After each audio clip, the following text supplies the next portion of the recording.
People only notice flowers when they're already dying.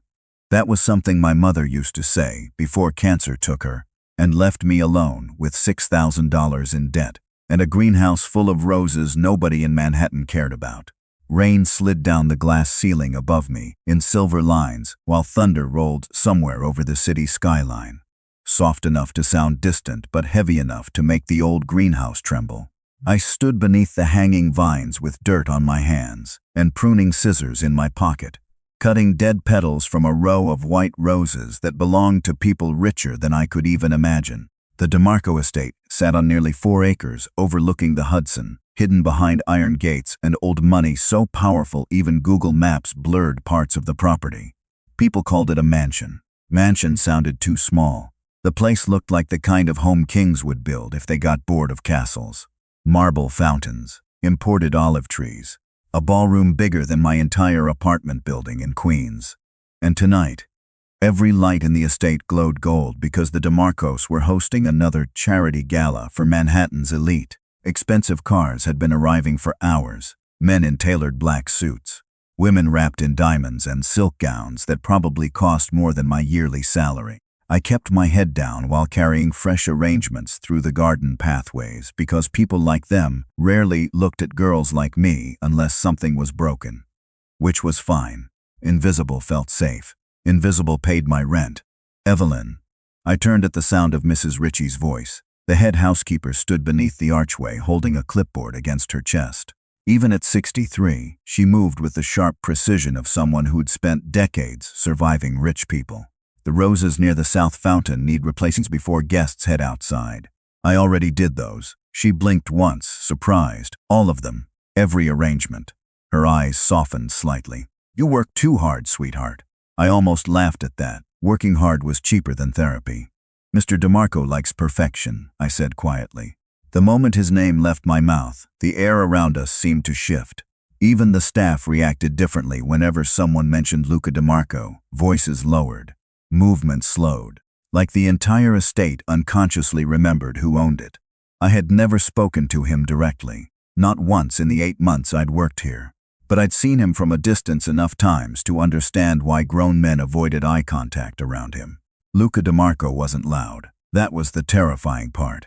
He never needed to be. Power followed him naturally, silently, like a shadow that swallowed entire rooms. You should head inside before the storm gets worse, Mrs. Ritchie said. The guests are starting dessert service. I nodded and grabbed the last basket of roses from the work table. The ballroom doors stood open ahead of me, spilling warm golden light into the rain-dark garden. Music drifted outside softly. A string quartet somewhere near the staircase. Laughter. Crystal glasses clinking together. The sound of people who had never worried about overdraft fees or eviction notices. I stepped carefully across the wet stone path carrying the flowers against my chest when I heard male voices behind me. Loud, drunk, young. Hey, one of them called. Garden girl. My stomach tightened immediately. I kept walking. Experience had taught me that men like this usually lost interest if you pretended not to hear them. Usually. Footsteps approached through the rain anyway. We're talking to you. I stopped near the fountain but didn't turn around right away. 3 men stood there in expensive tuxedos with loosened bowties and the flushed confidence that came from too much whiskey and too little consequence. One of them smiled at me like I was something he could buy. You work here, he asked. Yes, sir. That's a shame. His eyes moved slowly over the basket of roses in my arms. Pretty girls shouldn't hide in gardens. I gripped the flowers tighter. Excuse me. I tried stepping past him, but he moved sideways to block the path. My pulse started climbing. Fast. The storm outside cracked with another low rumble of thunder while rain hammered harder against the glass roof overhead. Relax, he said with a grin. We're just being friendly. Then his hand reached toward my wrist, and suddenly every light around the fountain went still. The man's fingers stopped less than an inch from my skin, not because he changed his mind, because every light around the fountain suddenly felt colder. I noticed it immediately. The laughter from the ballroom faded. The music softened into silence. Even the rain seemed quieter somehow, like the entire estate had taken a breath and forgotten how to exhale. Then I heard footsteps behind me, slow, precise, measured against marble and rainwater with terrifying calm. The three men in front of me straightened instantly. Their confidence vanished so fast it almost looked painful. I did not need to turn around to know who had arrived. You could feel Luca DeMarco before you saw him. Problem. His voice was low, almost soft. Somehow that made it worse. The men stepped back from me immediately. The one who had blocked my path forced out a nervous laugh. "No problem, Mr. DeMarco. We were just talking." Silence answered him. I finally turned around carefully, still clutching the basket of roses against my chest. Luca stood beneath the archway leading from the ballroom, one hand resting loosely in the pocket of his black suit pants while rainwater glimmered across his dark coat. He looked taller up close, colder too. His dark hair was brushed back neatly, but a few damp strands had fallen near his forehead from the storm outside. The gold light from the ballroom caught the sharp angles of his face, turning him into something almost unreal. Beautiful in the same way winter storms were beautiful. Dangerous because they did not care who survived them. His eyes moved to me briefly, just one glance. But it felt like being fully seen for the first time in months. Then his attention shifted back to the men near the fountain. "I asked," he said quietly, "if there was a problem." Nobody answered. One of the men swallowed hard enough that I actually heard it. Luca took another slow step forward. No raised voice, no threats, just absolute control wrapped in silence. "You are standing in my garden," he continued calmly, "speaking to one of my employees like she owes you attention." The drunk confidence from earlier had completely disappeared from their faces now. "Mr.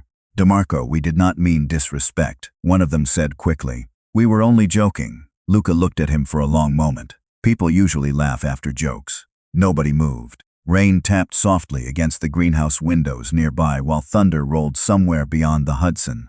I could hear my own heartbeat. Fast, uneven. Luca finally looked at the man who had reached for me.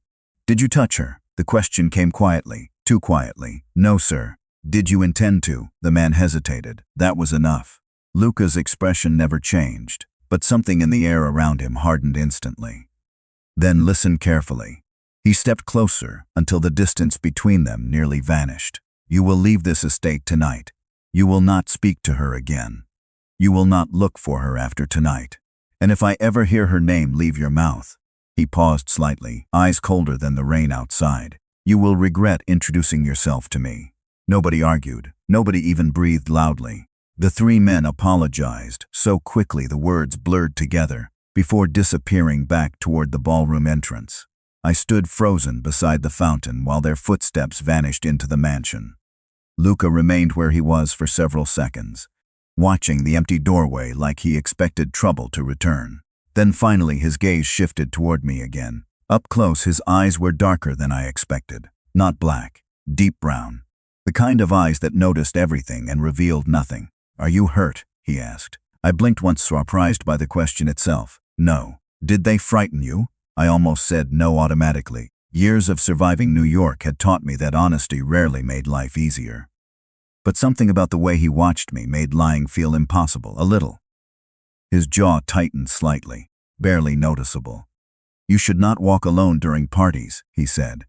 "People drink too much when they think money protects them from consequences." I looked down at the roses in my arms. I was just replacing arrangements. "I know." The answer came immediately, too immediately. My eyes lifted back to his. "You know?" Rainwater slid from the edge of the greenhouse roof beside us while the storm deepened over Manhattan. Luca DeMarco studied me silently for one long second before speaking again. "You replace the white roses yourself every Friday night," he said quietly. "Even when the gardeners leave early." My breath caught. Because he was right, and because somehow the most powerful man in New York had noticed. Most people think powerful men only notice women wearing diamonds, not dirt under their fingernails. I stood frozen beside the fountain, with rainwater dripping from the edge of my sleeves. While Luca DeMarco watched me like he was trying to solve a puzzle nobody else could see. The roses in my arms suddenly felt heavier. "You noticed that?" I asked quietly. His eyes lowered briefly toward the white flowers pressed against my chest. "The other gardeners cut arrangements too early," he said. "You wait until the petals fully open." I stared at him for a second, honestly unsure how to respond. Out of every possible conversation I imagined having with a man like Luca DeMarco, discussing roses had never crossed my mind. Most people do not care enough to notice the difference, I admitted. Most people rush beautiful things, he replied calmly. Thunder rolled above the estate again, softer now, more distant. Inside the ballroom, music slowly resumed as if the mansion itself had decided the interruption was over. But the tension around us remained. Luca stepped closer to the fountain and lightly touched one of the roses in the basket. His large hand looked strange beside something so delicate. "White Eden roses," he said, "imported from Vermont." I blinked in surprise. "You know flowers?" One corner of his mouth moved slightly, not quite a smile. My mother loved gardens. Something about the way he said mother made the word sound fragile, untouchable. For the first time since meeting him, the sharp edge around his voice softened, just for a second. Then it disappeared again. "You should go inside," he said quietly. "The storm is getting worse." I nodded automatically, but my feet did not move right away. Neither did his. Rain tapped against the marble fountain between us, while cold wind drifted through the garden paths, carrying the smell of wet roses and expensive cigars from the terrace nearby. Somewhere behind the ballroom windows, rich people laughed loudly enough to prove they had never struggled a day in their lives. Luca looked toward the mansion briefly before his attention returned to me. "How long have you worked here?" 8 months. "And before that, a flower shop in Queens. You studied horticulture." I shook my head. "No, my mom taught me." His eyes narrowed slightly. Not suspicious, interested. "Your mother owned the flower shop?" "No," I said softly. "She cleaned offices at night." The answer slipped out before I could stop it. I usually hated talking about my life with wealthy people. Most of them listened the way tourists visited museums, curious for 5 seconds before forgetting everything they saw. But Luca remained completely still, completely focused. "She loved gardens anyway," I continued quietly. "She said flowers made people gentler." Something unreadable crossed his expression then, fast enough that I almost missed it. "Was she right?" he asked. I looked toward the glowing ballroom windows where politicians and billionaires danced beneath crystal chandeliers, while staff members hurried silently around them carrying silver trays. "Not really," I admitted. To my surprise, Luca laughed softly under his breath, low, brief. It changed his entire face for half a second before the cold control returned again. "No," he agreed. "Probably not." A man in a dark suit appeared near the garden entrance suddenly, walking quickly toward us before stopping several feet away. Unlike the drunk guests from earlier, this man moved carefully around Luca, respectful in the way people acted around loaded weapons. "Sir," he said quietly, "the senator is asking for you." Luca never looked away from me. "Tell him he can wait." The man hesitated. "Sir, he says it is important." Everything becomes important when rich men are ignored. The bodyguard lowered his head slightly and stepped back without another word. Silence returned again. I stared at Luca carefully now, realizing something that made my stomach tighten unexpectedly. The stories about him were true, not the gossip in tabloids, worse. Nobody told Luca DeMarco what to do. Not politicians, not wealthy investors, nobody.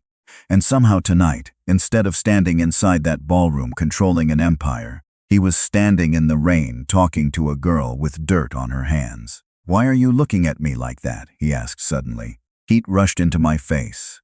"I am not. You are." His voice remained calm, but I caught the faintest trace of amusement underneath it. "You look confused." "I am confused." That earned another almost smile from him. "Fair enough." I tightened my grip on the roses again. "Can I ask you something?" "You just did." Despite myself, I laughed quietly. The sound surprised both of us.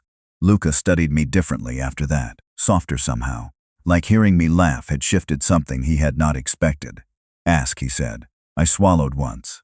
"Why did you help me?" The question lingered between us while rain fell steadily around the garden. Luca's expression turned unreadable again, controlled, dangerous. But his answer came immediately, because men who mistake kindness for weakness eventually become a problem. Then his dark eyes lowered toward the small silver necklace resting against my collarbone. And for the first time that night, Luca DeMarco looked genuinely startled. My hand moved instinctively toward the necklace resting against my collarbone. The second Luca looked at it. The small silver pendant had belonged to my mother for as long as I could remember. A tiny rose carved into faded metal, worn smooth from years of nervous fingers touching it during hard nights and unpaid bills in hospital waiting rooms. Most people never noticed it. Luca DeMarco did. His eyes locked onto the pendant so intensely that for one strange second the entire garden seemed to disappear around us. The rain, the ballroom, the music, gone. "Where did you get that necklace?" His voice changed completely, still calm, still controlled.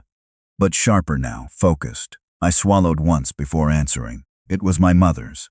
Luca stared at me without blinking. "Your mother gave it to you before she died." The words came out quieter than I intended. Something shifted behind his eyes then. Not pity, something heavier, like recognition colliding with memory. He stepped closer slowly, close enough now that I could smell rain and expensive cologne mixed with cedar and smoke. "What was her name?" he asked. My pulse quickened immediately.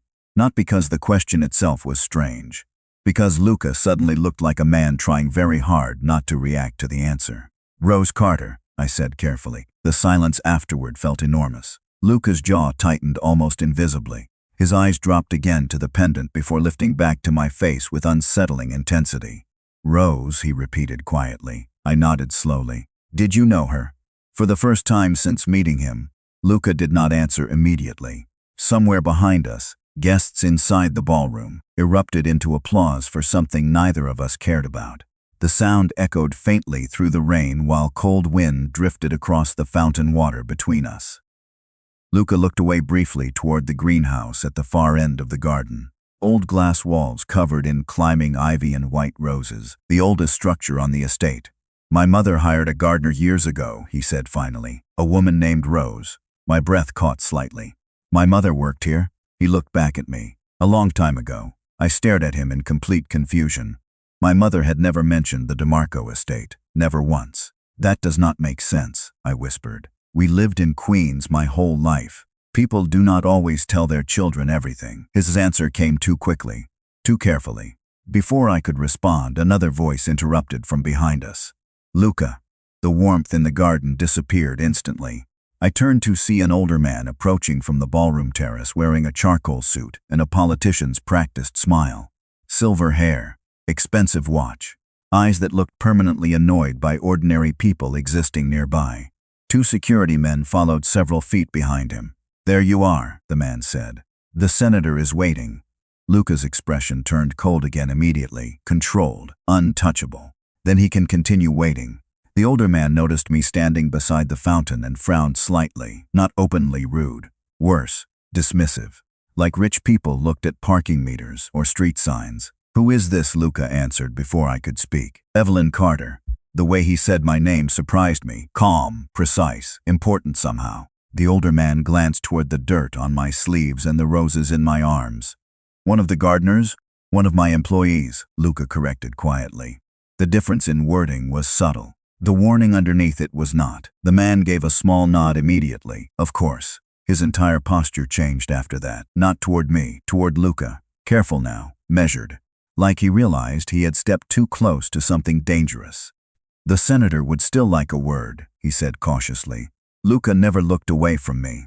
5 minutes." The man hesitated before leaving without another argument. I watched him disappear toward the ballroom while unease curled slowly through my stomach. "Who was that?" I asked quietly. "Vincent Moretti." Luca's voice remained flat. "Family attorney, family." The words sounded heavier around men like Luca DeMarco. Nothing about this world felt normal. Not the mansion. Not the way powerful people obeyed him without question.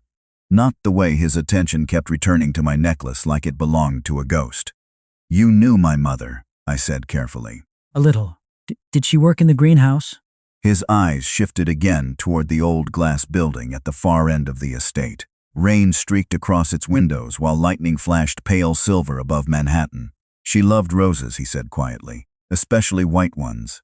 A chill moved down my spine. "How do you know that?" Luca looked at me for one long second. Long enough to make my heartbeat stumble. "Because," he said softly, "she planted the first roses in this garden herself." The world felt strangely unsteady after that, like one sentence had quietly shifted the ground beneath my feet. My mother planted the first roses in this garden herself. I stared past Luca toward the greenhouse at the far edge of the estate, while rainwater shimmered across the old glass roof in silver streaks. The building suddenly looked different now. Not just expensive, familiar somehow. like a memory I almost recognized but could not fully reach. "That cannot be true," I whispered. "I would have known." Luca studied me carefully. "Would you?" The question landed harder than it should have, because the truth was, there were entire parts of my mother's life I knew nothing about. She never talked much about the years before Queens, before me sometimes. She worked, she paid bills. She smiled when she was tired because that was what women like her did. Survival did not leave much time for storytelling. "How old were you when she died?" Luca asked quietly. 19. His gaze softened slightly. "That is young to lose someone." I looked down at the roses in my arms before answering. "You stopped being young pretty fast afterward." For a moment neither of us spoke. The storm rolled heavier over Manhattan now. Flashes of lightning reflecting across the marble fountain and wet garden paths, while warm music drifted faintly from inside the mansion. Somewhere beyond the estate walls, the city kept moving. Taxi horns, sirens, millions of people surviving another Friday night. But here, standing beside Luca DeMarco in the rain, the world felt strangely isolated. Smaller somehow, like everything outside this garden had blurred away. "Did my mother really work here?" I asked Ixen softly. "Yes, doing gardens, landscaping. The greenhouse." He glanced toward the old structure again. "She spent most of her time there." My chest tightened unexpectedly. "Why did she leave?" Luca's expression changed immediately. Barely noticeable, but enough. Enough for me to understand he knew more than he wanted to say. "People leave places for many reasons," he answered calmly. "That is not an answer." A faint breeze moved through the garden, carrying the smell of rain and wet roses between us. Luca looked at me silently for several long seconds before speaking again. "Your mother was kind," he said quietly. "That matters more than the rest." I almost laughed at that, not because it was funny, because people only said things like that when they were hiding the truth behind them. "You are avoiding the question." Instead of getting angry, Luca surprised me again. "You notice everything, do not you? Somebody has to." One corner of his mouth lifted faintly.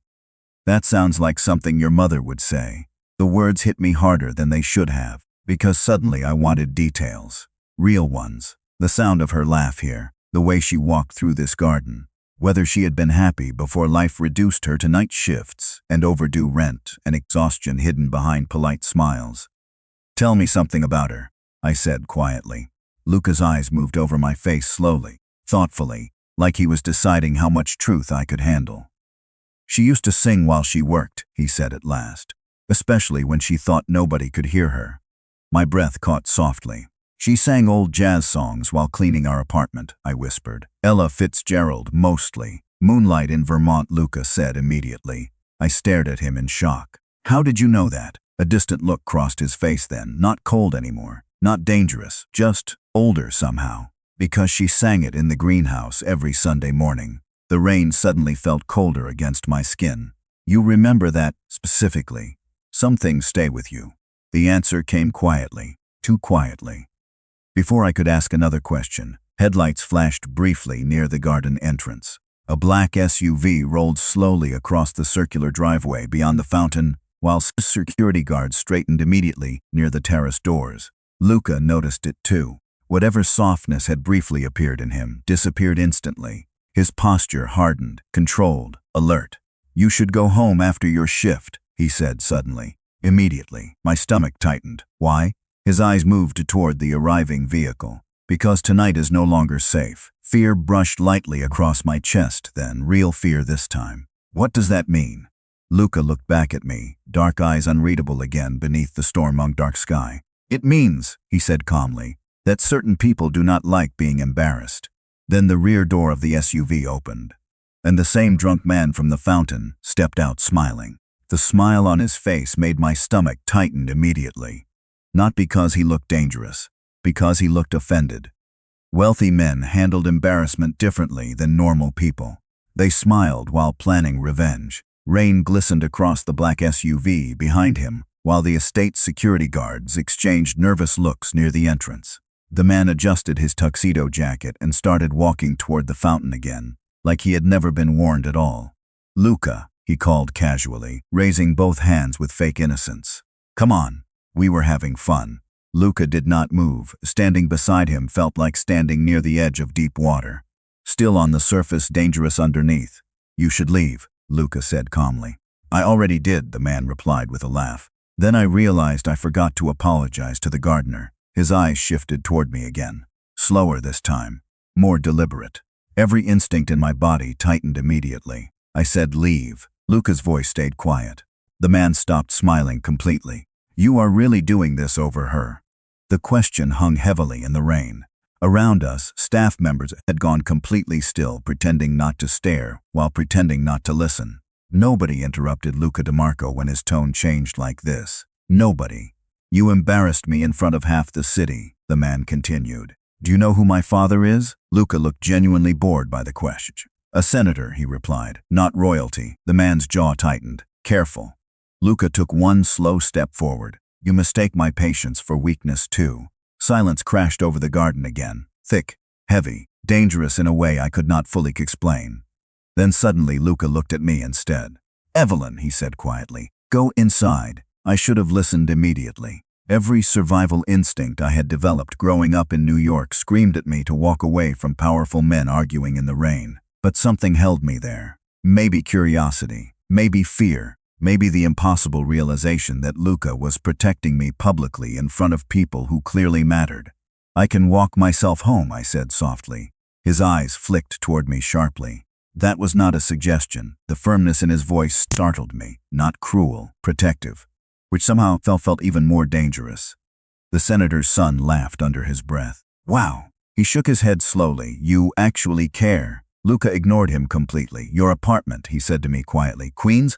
I blinked once in surprise. How do you know where I live? He did not answer. Which was answer enough. A strange chill moved down my spine that had nothing to do with the weather. You had someone follow me? I asked carefully. I had someone make sure you got home safely after late shifts. That is not normal. Neither is tonight. Before I could respond, lightning flashed brightly above the estate, followed by a sharp crack of thunder that rattled the greenhouse windows nearby. The senator's son glanced toward the old glass building and smirked faintly. Pretty place, he said casually. Would be a shame if something happened to it. Luca turned toward him slowly. The temperature around us seemed to drop instantly. Even the bodyguards near the terrace straightened. Explain that sentence carefully, Luca said softly. For the first time all night, the man looked uncertain. Relax, I am kidding. No, Luca replied calmly. You are testing boundaries. His dark eyes never blinked, and you are doing it badly. I could feel tension tightening through the entire garden now. Security guards moving subtly closer. Staff disappearing quietly into the mansion. Somewhere inside, the orchestra continued playing as if none of this existed. Rich people had a talent for pretending danger belonged to somebody else. The senator's son forced another smile. You really think she matters that much? Luca answered immediately. More than your ego. The words hit harder than they should have. My breath caught softly while the man's face darkened with humiliation. He looked at me one final time before backing away toward the SUV. This is not over, he muttered quietly. Luca's expression never changed. For you, he replied. It should be. The man climbed into the vehicle and slammed the door hard enough to echo across the driveway.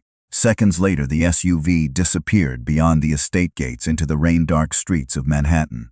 Silence returned slowly after that. Cold wind drifted through the garden carrying the scent of wet roses and approaching lightning, while water rippled softly through the marble fountain beside us. Luca remained perfectly still, watching the empty gate long after the vehicle vanished. You scared him? I whispered before thinking. Good. The answer came flatly. He finally looked back at me then, and something in his expression softened slightly. When he realized I was still standing there, holding the roses against my chest like a shield. You should not be near this world, he said quietly. Too late, I answered before I could stop myself. A strange look crossed his face then, almost regret. That, Luca DeMarco said softly, is exactly what worries me. Some people enter your life like sunlight. Luca DeMarco entered mine like a storm warning. The rain had finally softened into a cold mist by the time I finished my shift near midnight. Most of the guests had already disappeared into black luxury cars, while staff members quietly cleared champagne glasses and folded linen tablecloths beneath the glowing terrace lights. The mansion looked calmer now, quieter. But underneath the silence, tension still lingered like smoke after a fire. I kept replaying Luca's words in my head while gathering my things inside the greenhouse. You should not be near this world. Too late. The old building smelled like damp earth and roses, warm compared to the cold outside. Water slid slowly down the glass walls while rows of white flowers glowed softly beneath hanging lights overhead. I used to love this place because it felt peaceful. Tonight it felt watched. I knelt near the back work table packing away pruning shears when I heard footsteps outside the greenhouse doors. My body stiffened instantly. The estate staff had all left through the main entrance 20 minutes earlier. Nobody should still be here. The footsteps stopped. Silence followed. Then came the sound of fingers tapping lightly against glass. Once. Twice. My pulse climbed immediately. Slowly, I looked toward the fogged greenhouse doors near the entrance path. A figure stood outside beneath the dim garden lights. Male. Tall. Impossible to identify clearly through rain-streaked glass. Mrs. Ritchie? I called carefully. No answer. The figure remained completely still. Every survival instinct inside me tightened hard enough to hurt. I reached for my phone inside my coat pocket and realized there was no signal inside the greenhouse again. Of course, the old structure barely held electricity together, let alone reception. Another tap against the glass, slower this time, deliberate. Then the figure smiled. Even through distorted glass, I recognized him immediately. The senator's son. Fear hit differently when you realized somebody had ignored a warning from Luca DeMarco and returned anyway. I stood quickly, backing away from the entrance while trying to stay calm. He raised one hand casually like we were friends meeting at a coffee shop instead of midnight strangers inside a storm-dark greenhouse. Then he pointed toward the side door, the smaller exit near the rose beds. My stomach dropped. Another silhouette appeared there. Someone else. I was trapped. Open the door, his muffled voice called through the glass. We just want to talk. Every woman learns eventually that men become most dangerous when they say calm things too softly. I moved backward carefully, heart hammering hard enough to make breathing difficult. Please leave, he laughed quietly. You made a powerful friend tonight.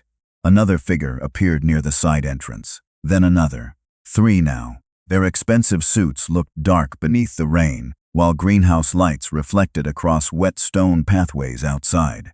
Do you know what happens to girls who embarrass people like us? He asked casually.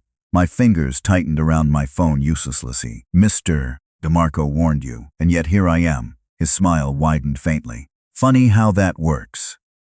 Lightning flashed brightly above the estate, illuminating the greenhouse in white light for half a second before darkness swallowed everything again. Then suddenly the overhead lights flickered. Twice my heartbeat stopped. No, I whispered.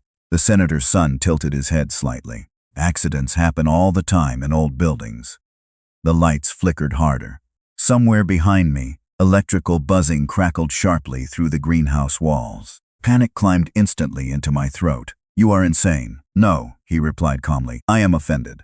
The lights went out. Total darkness swallowed the greenhouse immediately, except for pale stormlight flashing through rain-covered glass. Somewhere nearby, a loud electrical pop echoed overhead, followed by the smell of smoke. Real smoke.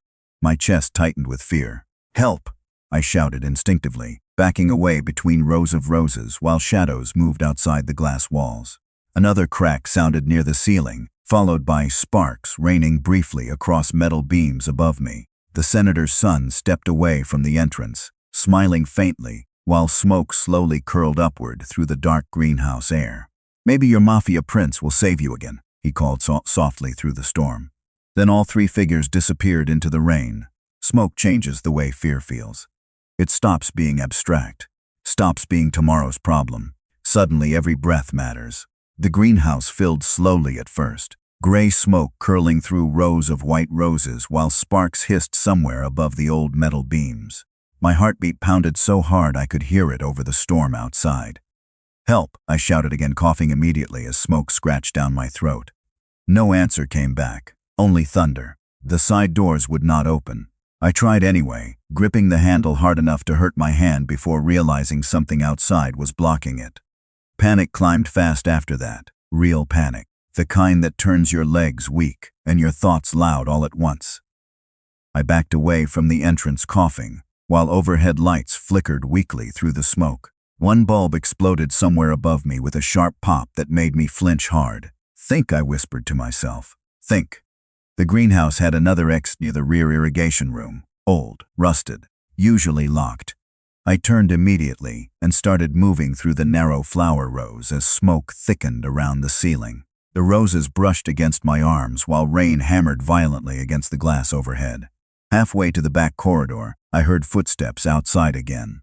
Fast this time, running. Then voices. Security. Relief hit my chest so quickly it almost hurt. "In here," I screamed. "Please." More voices answered outside. Male, urgent. Then suddenly another voice cut through all of them. Calm. Controlled, furious. "Luca." I froze for half a second at the sound alone. "Move," he ordered sharply outside. Now, the greenhouse doors rattled violently, once, twice. Then metal groaned loudly as something slammed against the entrance from outside. Smoke burned harder in my lungs now, making every breath feel thin and painful. "Evelyn!" Luca's voice echoed through the greenhouse. "Talk to me." "Back here," I shouted immediately before coughing again. More crashing sounds exploded near the entrance. Then suddenly, cold night air rushed through the greenhouse as the front doors burst open hard enough to shake the glass walls. Rain blew inside instantly, carrying fresh air and storm wind through the smoke. I could barely see through the haze anymore, but I recognized him immediately anyway. Luca moved through the greenhouse toward me without hesitation, dark suit soaked from the rain, jaw tight with terrifying focus. 2 security men followed several feet behind him, but he reached me first. "Are you hurt?" he asked immediately, gripping my shoulders carefully while searching my face. "I am okay." The lie barely left my mouth before another coughing fit bent me forward. Luca's expression darkened instantly. "We are leaving." Somewhere overhead, another loud crack echoed through the greenhouse ceiling, followed by sparks showering briefly near the entrance. The security guards exchanged tense looks. "Sir," one of them warned carefully, "the electrical system is failing." Luca ignored him completely. One arm wrapped securely around me while guiding me through the smoke-filled flower rows toward the exit. His hand stayed firm against my back the entire time. Steady, protective. Outside, rain poured hard enough to soak us within seconds the moment we stepped onto the stone garden path. Cold air hit my lungs sharply after the smoke, making me cough again while Luca kept me upright beside him. "Get the cars ready," he ordered one of the guards without looking away from me, "and find out exactly who touched that greenhouse." The calmness in his voice scared me more than yelling would have. Lightning flashed brightly overhead, illuminating the estate gardens in silver light, while rainwater streamed down Luca's face and dark coat. Even drenched in rain, even standing in the middle of chaos, he still looked terrifyingly composed. "You came back," I whispered before thinking. His eyes locked onto mine immediately. "Of course I came back." The answer sounded almost offended, like the idea of him doing anything else was impossible. Another sharp cough escaped me, and Luca's expression tightened again. Without warning, he pulled off his suit jacket and wrapped it carefully around my shoulders, despite the rain already soaking both of us. Warmth clung faintly to the expensive fabric beneath the storm cold. "You should not have come inside," I said quietly. "It was dangerous." Luca stared at me for one long second like he could not believe what I had just said. Then he stepped closer through the rain, lowering his voice softly enough that only I could hear it. "Evelyn," he said, "the moment they locked you in there, danger stopped being the thing I was worried about." My breath caught slightly. Somewhere behind us, security teams rushed through the estate grounds, while smoke drifted upward from the greenhouse roof into the storm-dark sky. But standing there beneath the rain with Luca DeMarco looking at me like that, the rest of the world suddenly felt very far away. By sunrise, the storm was gone. Manhattan looked washed clean beneath pale morning light, while the DeMarco estate stood strangely quiet after the chaos of the night before. Workers moved carefully around the damaged greenhouse, carrying broken glass into trucks, while security guards watched the property gates with cold attention. Nobody laughed this morning. Nobody spoke loudly. Fear has a way of silencing wealthy people faster than manners ever could. I sat wrapped in a cream-colored blanket near the mansion's eastern balcony, with a cup of untouched tea cooling between my hands. Mrs. Ricci had insisted I stay overnight after the smoke exposure. Though I suspected nobody truly believed I had much choice in the matter once Luca decided I was not leaving. The realization should have frightened me more than it did. Exhaustion sat heavier inside me than fear. I watched gardeners carefully lift surviving rose bushes from the greenhouse ruins below, while sunlight glimmered softly across wet marble pathways. White roses still survived among the damage. Somehow that felt important. You should eat something. Luca's voice came from behind me quietly enough to make my heartbeat stumble anyway. I turned slowly. He had changed clothes sometime before dawn, trading the rain-soaked black suit for a charcoal sweater and dark slacks that somehow made him look even more dangerous. Softer clothing, same eyes, same impossible control. He carried another cup of coffee in one hand before setting it beside me on the balcony table. I am not hungry, I admitted. Luca looked toward the greenhouse below instead of arguing. The roses survived better than expected. My mother used to say flowers adapt faster than people. A faint shadow crossed his expression. She was right about many things. Silence settled between us comfortably this time, while morning wind drifted across the balcony, carrying the scent of rain and wet soil upward from the gardens below. Somewhere deeper inside the mansion, phones rang constantly. Security teams moved in quiet patterns through the estate grounds. Luca ignored all of it. His attention stayed here. With me. What happens now? I asked softly. He leaned one hand against the balcony railing beside me, eyes fixed on the destroyed greenhouse. Now people learn consequences. The calmness in his voice made me glance at him carefully. Luca. He looked down at me immediately. Do not, what? Become someone cruel because somebody frightened me. Something shifted in his expression then. Surprise maybe. Or frustration. Evelyn, he said quietly, they locked you inside a burning building, and you came for me. His jaw tightened slightly. That does not erase what they did. I looked down at the silver rose pendant resting against my collarbone. My mother believed kindness mattered more than revenge. Luca stared at me silently for a long moment before speaking again. Your mother believed people deserved second chances. Do you? A faint, bitter smile touched his mouth. People like me are usually the reason second chances become necessary. The honesty in that answer hit unexpectedly hard. I studied him carefully then. Really studied him. The man standing beside me terrified senators, controlled entire rooms without raising his voice. Men followed him like soldiers following storms, and yet somehow he still remembered the song my mother used to sing while planting roses 20 years ago. You knew her better than you admit, I said quietly. Luca's eyes lowered briefly. Yes. The answer came almost too soft to hear. Before I could ask more, movement below caught my attention. Black SUVs rolled slowly through the estate gates one after another while security teams straightened instantly along the driveway. The atmosphere shifted immediately, heavy, formal, dangerous. What is happening? I asked. Luca looked toward the arriving vehicles calmly. A meeting. About last night. About disrespect. The words settled coldly in the morning air. I watched wealthy men climb from the SUVs wearing dark suits and careful expressions while guards escorted them toward the mansion entrance. Powerful people. Important people. The kind of men who usually looked through women like me instead of at them. But this morning, several of them glanced toward the balcony and immediately looked away once they noticed Luca standing beside me. Respect, fear, maybe both. Luca noticed my expression and stepped closer quietly. Do you understand now? Understand what? His dark eyes held mine steadily while morning sunlight touched the rainwater still caught in his hair. Why nobody will touch you again, my breath caught softly. Not because of the threat underneath the words. Because of the certainty. Unshakable. Like the entire city had already accepted it as truth. Down below, workers carefully replanted surviving white roses into fresh soil beneath the broken greenhouse frame, while sunlight spread slowly across the estate gardens. I looked at them for a long moment before finally speaking. Flowers grow back after storms, I whispered quietly. Luca's gaze never left mine. Yes, he said softly. But some storms learn too late what they destroyed.